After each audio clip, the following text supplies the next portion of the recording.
আপনারা কি জানেন যে বাংলাদেশের অধিকাংশ ইমাম মুয়াজ্জিনরা কোরবানি দেন না? জানেন আপনারা? অনেকে হয়তো জানেন না। বাংলাদেশের অধিকাংশ ইমাম মুয়াজ্জিনরা কোরবানি দেন না। কিন্তু কেন দেন না? ঢাকার ইমাম মুয়াজ্জিনদেরকে আপনারা দেখে পুরো বাংলাদেশের চিত্র একরকম মনে করবেন না। এই যে কোরবানির ওয়াজ হুজুররা করে, আপনাদেরকে সচেতন করে, মুয়াজ্জিন সাহেবরা আপনাদেরকে সচেতন করে, কিন্তু কোরবানি কেন দিচ্ছে না?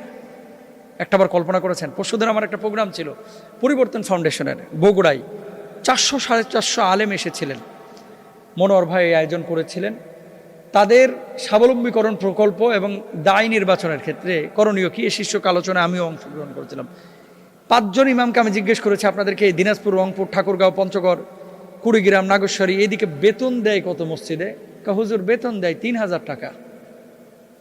বেতন দেয় কত? বেতন দেয় 5000।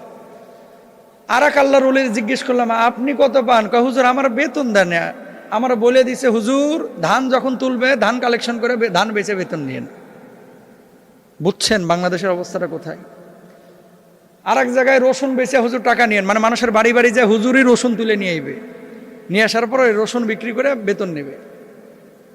এই সমস্ত মসজিদের সভাপতি, সেক্রেটারি যারা আছে, এগুলোরে ওর যে গোয়াল ঘর আছে না, গরুর সাথে বাঁধে রাখা উচিত।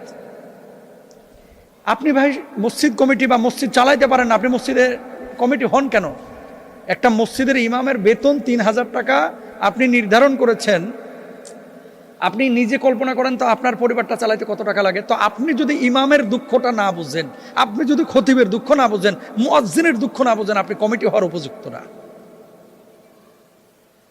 যে মানুষটা বেতন পায় 3000, বাংলাদেশের অধিকাংশ ইমামদের বেতন সর্বোচ্চ ঢাকা শহরেই তো 10 থেকে 15,000 টাকা, খতিবদের বেতন 20,000, 25,000।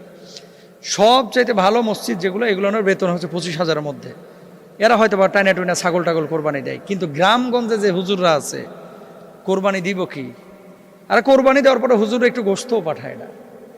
আপনি মুসল্লি হওয়ার মানে আদর্শ মুসল্লি না। আপনি নামাজ আদায় করছেন, আপনি লিডার মানেন, এটা কথিত লিডার। দেখেন, আপনার জানাজাটা কিন্তু ইমাম সাহেব পড়ায়, আপনার বিয়েটা আপনার ইমাম সাহেবই পড়ায়, আপনার ছেলে মেয়েকে দিন শিখায় কিন্তু ইমাম সাহেবই।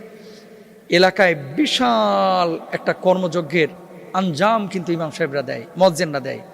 আর্থিক সচ্ছলতা তাদের নেই। হ্যাঁ, এখানে আমাদের ইমামদেরও দোষ আছে। এই যে মসজিদে একটা ঢোকার পরে চিন্তা করে এটাই আমার দুনিয়া। কেন রে ভাই, ইমামতের পাশাপাশি কি ভ্যানে সবজি বিক্রি করা যায় না? ইমামতের পাশাপাশি কি করা যায় না? আমি তো ফেসবুকে বিজ্ঞাপনও দিয়েছি, যদি এরকম কোন উদ্যোক্তা থাকেন যে হুজুর আমি আতর বিক্রি করবো, আমি মধু বিক্রি করবো, আমি এই সবজি বিক্রি করবো, আমার হোয়াটসঅ্যাপে নাম্বার দেওয়া আছে, আমার সাথে যোগাযোগ করেন, আমি আপনার জন্য দায়িত্ব নেব ইনশাল্লাহ। আমি তো ওপেন ঘোষণা দিয়েছি এবং দিচ্ছিও আলহামদুলিল্লাহ। কেন এই কথাগুলো বলতেছি? আর্থিকভাবে যদি আপনি ন্যূনতম সচ্ছলতা না থাকে, আপনি দাওয়াতি কাজ করতে পারবেন না। মানুষ আপনাকে বেল দিবে না ভাই, পাত্তা দিবে না। এবং আপনি যখন কথা বলবেন, হুজুররা এগুলা বলে, এরকম একটা ভাব। আর বদমাশ চুরি করে, ডাকাতি করে, সুদ খায়া, ঘুষ খায়া মোটা মোটা বান্ডিল কামাইছে, সে আপনার উপরে খবরদারি করবে। যে কথা বলতে চাচ্ছি ভাই, 10-15 হাজার টাকা দিয়েও ছোট ছোট এখন ব্যবসা করা যায়। ফোন ফ্ল্যাক্সের একটা দোকান দেওয়া যায়, ছোট্ট একটা টুল নিয়ে। সবজির একটা ভ্যান নেওয়া যায়। ছোট থেকেই শুরু করেন না, অনেক মানুষ তো করছে, আপনি কেন পারছেন না? প্রত্যেকটা মসজিদের ইমাম সাহেবের উচিত উদ্যোক্তা হওয়া, চেষ্টা করা, ব্যবসা বাণিজ্য করা। শুধু মসজিদ মাদ্রাসা নিয়ে পড়ে থাকবেন না। কারণ মুহতামিম সাহেবের 4তলা বাড়ি হয়ে গেছে, সভাপতি সাহেবের 4তলা বাড়ি হয়েছে। আপনার ঘরের যে টিনের, এই ফুটা টিনের পানি সামলাইতে আপনার বউয়ের শাড়ি ভিজে যাচ্ছে, এটা নিয়ে কিন্তু অনেক কমিটির কোনো ফিকির নাই। তাহলে নিজের ফিকির নিজেরই করতে হবে, নিজের ভালো থাকাটা নিজেকেই সিদ্ধান্ত নিতে হবে। কোরবানি আসছে, একটু ইমাম মুয়াজ্জিনদের দিকে খেয়াল রাখেন, আল্লাহ বুঝদান করুক। মানুষকে যদি জিনে ধরে অথবা কেউ ব্ল্যাক ম্যাজিক করে, তো এই জিনে ধরা এবং ব্ল্যাক ম্যাজিক করা ব্যক্তি অনেক সময় রুকিয়া করাইতে গেলে রাকিরা 20,000, 30,000, 50,000 টাকা পর্যন্ত চান এবং প্রতি কোর্সে প্রচুর খরচ হয়। নিজে নিজে রুকিয়া করার কোনো বৈধতা আছে কিনা এবং কোনো সিস্টেম আছে কিনা এই ব্যাপারে জানতে চাই। ভেরি ভেরি ইম্পর্টেন্ট একটা বিষয়। দেখেন, রুকিয়া আপনি নিজে নিজেও করতে পারবেন। এখন আমাদের বাংলাদেশের মানুষ আয়াত পারে না, কোরআন পারে না, হাদিস পারে না, বলতে পারে না, এই জন্য রুকিয়া নিজে নিজে করতে পারে না। আজকে আপনাদেরকে একেবারে ক্লিন করে দেব যে রুকিয়াটা নিজে নিজে কিভাবে করবেন। পরিষ্কার করে আলোচনাটা শোনেন এবং আপনারা প্রত্যেকে নোট রাখবেন যদি সম্ভব হয় যে রুকিয়াটা কিভাবে করে। আউফ ইবনে মালিক রাদিয়াল্লাহু তাআলা আনহু তিনি বলছেন, ইয়া রাসূলুল্লাহ কাইফা তারা ফি যালিক ফাকালা, মানে উনি জিজ্ঞেস করেছিলেন যে ইয়ারিদু আলাইয়া রুকাকুম লা বাসা বির রুকা মা লাম ইয়াকুন ফি শিরক। আমরা জাহিলিয়াতে রুকিয়া করতাম, আমরা রাসূল সাল্লাল্লাহু আলাইহি ওয়াসাল্লামকে জিজ্ঞেস করলাম, তিনি বললেন তোমরা তোমাদের রুকিয়া আমার কাছে উপস্থাপন করো, শিরিক মুক্ত হলে রুকিয়া করতে কোনো সমস্যা নাই। এমন রুকিয়া যদি করেন যেখানে শিরকের কোনো সমস্যা মানে সম্পৃক্ততা নাই, এই রুকিয়া আপনি করতে পারেন। সহিহ মুসলিমের হাদিস। এখন রুকিয়া করার মূল শর্ত কী কী, শর্তগুলো জেনে নেন। 1 নম্বর কোরআনের আয়াত ব্যবহার করা, 2 নম্বর সহিহ দোয়া ব্যবহার করা, 3 নম্বর শিরিক না থাকা, 4 নম্বর শুধু আল্লাহর কাছে সাহায্য প্রার্থনা করা।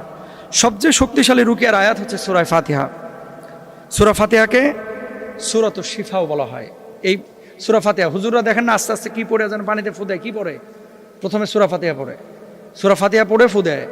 তো এটা সূরা ফাতিহা পড়বেন। 2 নম্বর আয়াতুল কুরসি পড়বেন। 3 নম্বর সূরা ইখলাস, ফালাক, নাস, এগুলো রাসূল সাল্লাল্লাহু আলাইহি ওয়াসাল্লাম নিজে নিজে পড়ে আবার শরীরে ফুৎকার দিতেন। আপনারা পড়ে হাতে ফু দিয়ে শরীরটাকে বন্ধ করবেন। 5 নম্বর রাসূল সাল্লাল্লাহু আলাইহি ওয়াসাল্লাম একটি দোয়া শিখিয়েছেন, আউযু বিল্লাহি ওয়া কুদরাতিহি মিন শাররি মা আজিদু ওয়া উহাদিরু। এই দোয়াটা পড়বেন। রেফারেন্স সহিহ মুসলিমের। এই দোয়াটি রাসূল আকরাম সাল্লাল্লাহু আলাইহি ওয়াসাল্লাম নিজে পড়েছেন।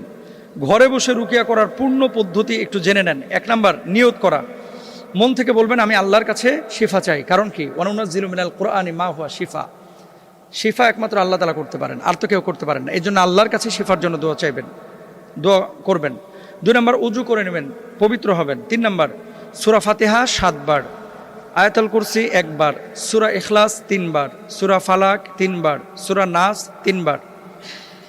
এরপরে 4র্থ ধাপে নিজের শরীরে ফু দেওয়া, হাতে ফু দিবেন। এগুলো পড়ার পরে শরীরটাকে মুছে নেবেন।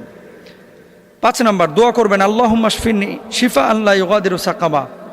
এরপরে 7 নম্বরে জিন থেকে সুরক্ষার দৈনিক কিছু আমল করবেন। সকালবেলায় 3 কুল পড়বেন, আয়াতুল কুরসি পড়বেন, সকাল সন্ধ্যায় মাসনুন দোয়াগুলো পড়বেন।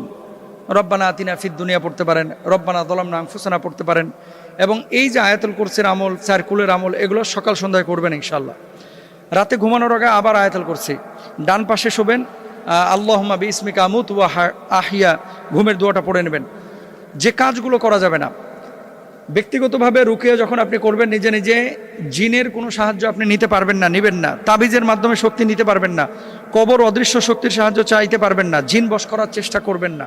জিন আক্রান্ত এবং মানে দুনিয়াবী সমস্যা, কিছু কিছু মানুষ আছে যে অসুস্থ হলেই মনে করে জিনে ধরছে, না, সব অস্বাভাবিক আচরণ জিন নয়। যেমন মানসিক চাপ, ঘুমের সমস্যা, তারপরে সিজোফ্রেনিয়া, ট্রমা, স্নায়বিক সমস্যা, এগুলো কিন্তু জিনের সমস্যা না। এই জন্য যেই রুকিয়ার আয়াতগুলো এবং সিস্টেমগুলো আপনাদেরকে বললাম, এগুলো দৈনন্দিন জীবনে করেন, নিজে নিজে রুকিয়া করবেন। সূরা বাকারাটা মোবাইলে ছাড়ে রাখেন, ইনশাআল্লাহ মুক্তি পাবেন। সূরা বাকারাটা প্রতিদিন একবার শুনবেন, যাদের এই ধরনের প্রবলেম আছে, মৃদু আওয়াজে ছেড়ে রাখবেন। আশা করি আল্লাহ তাআলা আপনাকে মুক্তি দেবেন ইনশাআল্লাহ।